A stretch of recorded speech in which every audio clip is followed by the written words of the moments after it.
How you fail an exam because you were being nice. It starts with the kind of confidence that only appears when you have absolutely no idea what is about to happen.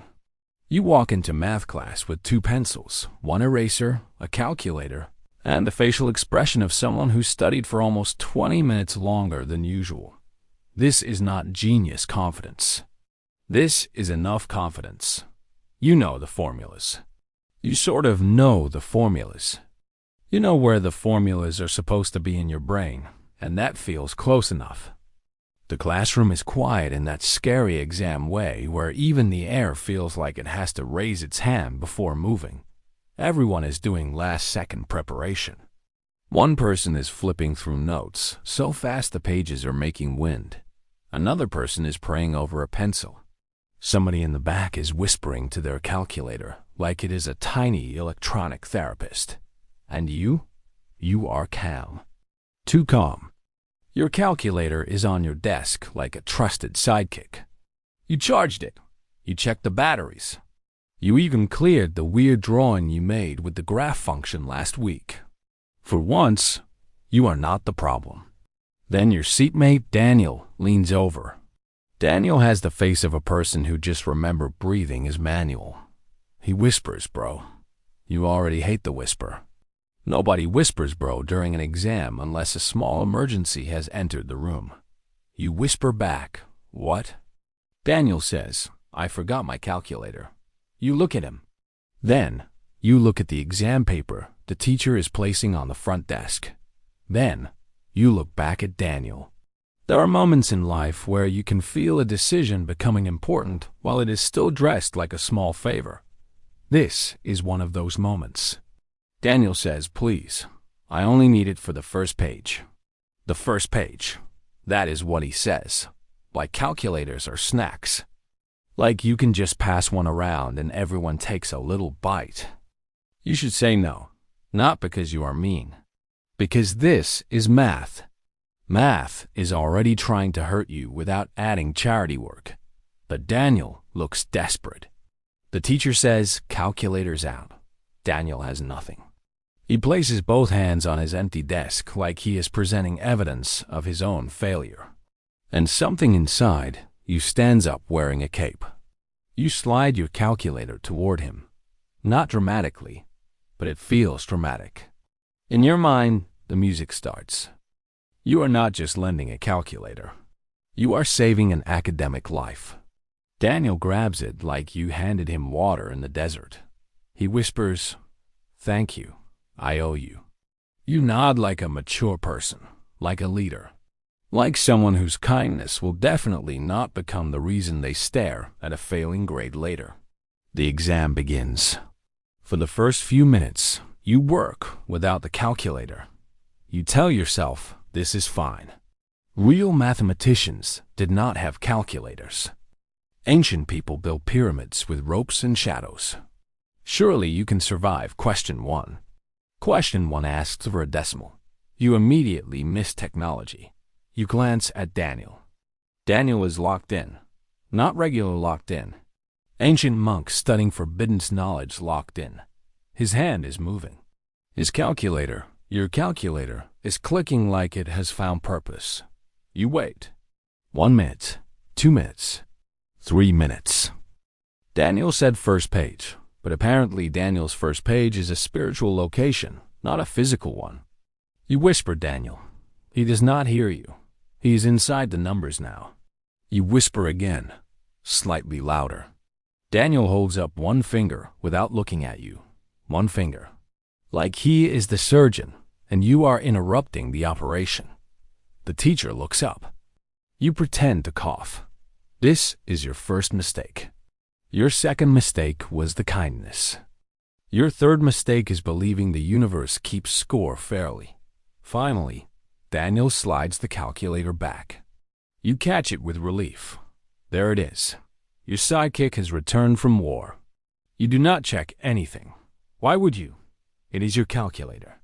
You trust it. This is like trusting your own shoe. You start question 2. The number looks strange.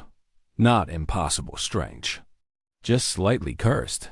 You type the calculation again. Same answer. You squint. Maybe the exam is harder than you thought. That is possible. That is possible.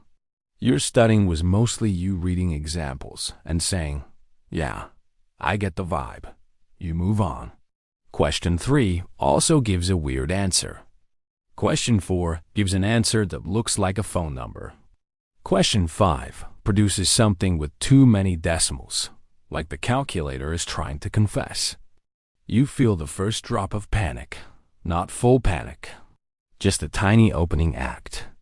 The kind that taps on your shoulder and says, hey, we may be cooked later. You glance at Daniel. Daniel is writing confidently. He has no calculator now, but somehow he looks peaceful. This bothers you. You are the one with the calculator. Why does he look more connected to math than you do? You return to your paper. The teacher walks between the desks. Every time the teacher passes, your brain forgets basic multiplication out of respect. You try to look normal. Normal, during an exam, means pretending your soul is not slowly leaving through your hoodie. Halfway through, you notice the tiny word on the calculator screen. Rad. You stare at it. Rad. That is probably fine. You have seen it before. It sounds positive. Rad. Cool. Fun. Maybe your calculator is just in a good mood. You are supposed to use degree mode. You do not remember this until much later, because the human brain is a petty machine that gives you useful information only after it can no longer help. At the time, you just keep going. The exam ends. The teacher says pencils down. Everyone releases the same exhausted breath. Daniel turns to you with a smile. He says, bro, you saved me. You smile back. You want to say no problem, but you are not fully sure there was no problem. Still, you say it. No problem. That phrase will age badly. Daniel says the calculator was perfect. Perfect. He says this while your paper is sitting there covered in answers that look like they were generated by a tired vending machine. You pack your bag and try not to think about it. For the next few days, you live in denial. Denial is peaceful. Denial lets you eat lunch. Denial lets you say things like, maybe everyone found it hard. You ask one friend how they did. They say, it was okay. That is not helpful. In school language, okay can mean anything from I passed to I saw God during question 7. Daniel says he thinks he did pretty good. Pretty good. You hate pretty good. Pretty good is what people say before they accidentally destroy your self-esteem in public. Score day arrives. The teacher walks in holding the papers. The entire class changes temperature. Everyone sits straighter. Even the loud people become respectful because grades are about to enter the room. The teacher says, overall, the class did well. You relax. This is dangerous. Never relax before receiving a math test. The teacher says, one student got the highest score by a wide margin. Daniel looks down modestly. That is when your stomach notices something before your brain does. The teacher says Daniel's name. The class claps. Daniel smiles like a humble champion. People turn around. Somebody says, nice. Daniel looks at you and gives a tiny thumbs up. A tiny thumbs up, with the hand that used your calculator. You clap too, because what else can you do? You cannot stand up and say, that success passed through my property. You clap with the energy of a person applauding their own downfall. Then your paper arrives. You flip it over. At first your eyes reject the number. The teacher says Daniel's name. The class claps.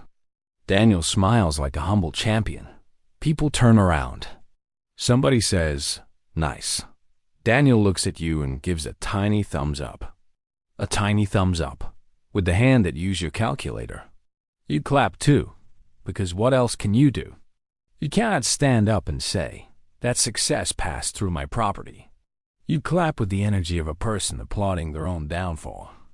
Then your paper arrives. You flip it over. At first your eyes reject the number. Your brain looks at the grade and says, No thank you. You blink. Still there. You failed. Not almost failed. Not dramatic student failed where it is secretly a 71. Failed. The kind of grade that makes the paper feel heavier. You look at the red marks. Wrong, wrong, wrong, with a small question mark beside it, which is worse because even the teacher seems personally confused. You turn to Daniel. Daniel is still smiling at his paper. His paper probably smells like victory. Yours smells like printer ink and regret. You whisper, "What did you get?" Daniel shows you. Highest score. Clean. Beautiful. Annoying. You say, "Wow." But inside your head, the wow has several legal questions attached to it. You look at your calculator. It sits on your desk. Innocent. Too innocent. You press a button. Rad. Still there. You press mode. There it is. Radiance. Daniel had switched it. Or maybe he did not switch it. Maybe it was already switched. Maybe he used it correctly because his questions needed it. Maybe the calculator chose favorites. None of that matters. What matters is that you used the wrong mode for the entire exam. The entire exam. You feel your soul quietly sit down on the floor. You replay everything. Daniel borrowing it. Daniel returning it. You not checking it. The weird answers. The tiny rad on the screen waving at you like a warning flag you decided was decoration. You want to be angry.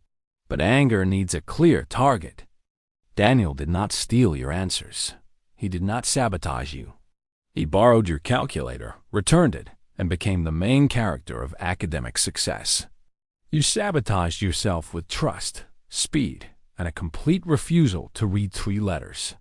Daniel leans over and says, "Thanks again, bro." You look at him. He means it kindly. That makes it worse. If he were evil, this would be easier. You can imagine him laughing in slow motion while changing modes. But Daniel is just happy. Daniel is living in the good version of the story.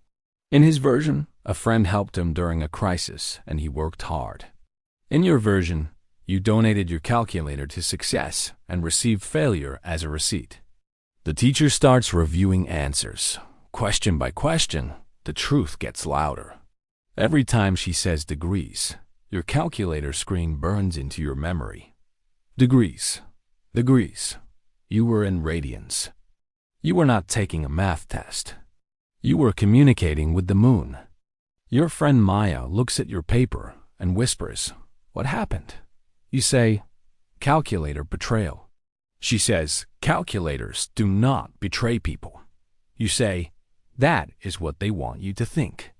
The teacher asks if anyone has questions. You raise your hand halfway, then lower it. What are you going to ask?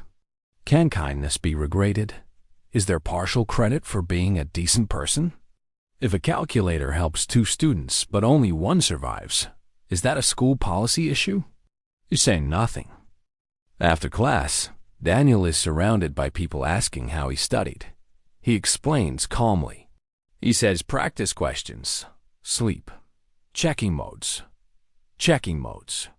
The phrase hits you so hard you almost drop your bag. You say, "Checking modes?" Daniel nods. He says, "Yeah, always check degree or rad before trig. Always." He says always like this is basic human hygiene. Like washing your hands, like looking both ways before crossing the street. Like not lending away the one object keeping your grade alive. You laugh, not because it is funny, because your body is trying to release pressure without turning into dust. Daniel says, "Why?" You say, "No reason." You cannot explain it. You cannot say, "I failed because I trusted both you and myself, and neither of us deserved that responsibility." So you go home and place the calculator on your desk. You stare at it. It stares back with its little blank screen. You press mode. You change it back to degrees. Then you check it again. Then again. Then you turn it off. Then you turn it back on to make sure it remembers. This is how trauma becomes a routine.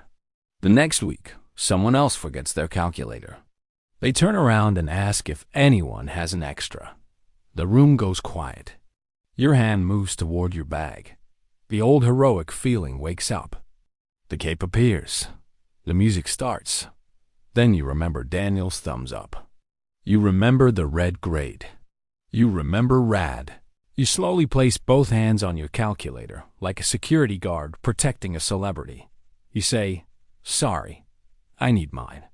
The person says, "But you are not using it yet." You say, "Emotionally, I am." And that is the lesson. Be kind. Help people. Lend a pencil. Share notes.